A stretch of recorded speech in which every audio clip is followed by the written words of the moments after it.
Isang mapagpalang panahon mga kaibigan, mga kapatid, mga kapanalig. So nakikita nyo po ay ang pagkuha po natin sa araw mismo ng Biyernes Santo. Kumuha po tayo ng lunas baging at ngayon naman ay ang dahon ng gabing Bisaya.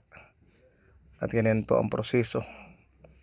Kukunin natin yung malalaking dahon at pagkatapos ay mga kaibigan, ito po ay ngunguyain natin.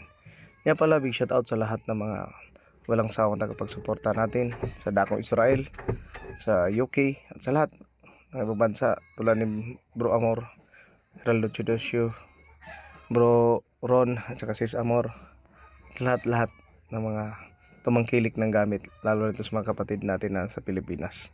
So yan po proseso, kailangan nguyain po. Yan po ay katuruan pa ng mga nauna sa atin na mga marunong sa panggagamot. Nakikita nyo, minarkahan ko ng cross yung puno. At ngayon naman po ay kumuha tayo ng dagta na galing mismo sa bunga ng kapayas. So sa mga nagtatanong kung para saan ito po ang pinakamainam na panglunas sa kagat ng mga makakamandag na ahas.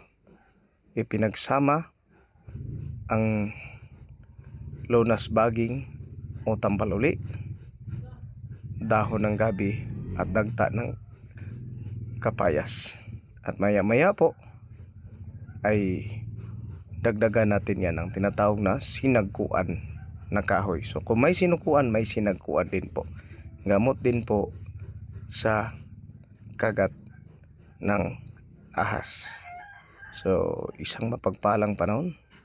So kung napapansin nyo, ay ating sinusugatan ang bunga, no? Pero ang marka na ginawa natin ay pa-cross at saka pa-vertical. At yan na po ang dagta at pinagsamang inuya natin na tambal uli o lunas. So ito po ay pampaampat na mga preskong sugat. At ito ang tinatawag na sinagkuan. So may tanim na po tayo, kaya diretso na po na dito na tayo mismo sa tanim natin kumuha, no? At ang tinatawag na sinagkuan. Isang mapagpalang panahon sa inyo. Yan po, kumpletong recados na. So sa mga gustong matuto, ito po pwede nyong gawin sa araw ng Biyernes Santo at maaaring makatulong ito sa inyo sa lahat ng uri ng karamdaman at sa panggagamot ng mga kagat ng hayop at sa mga makakamandag na ahas. Isang mapagpalang panahon.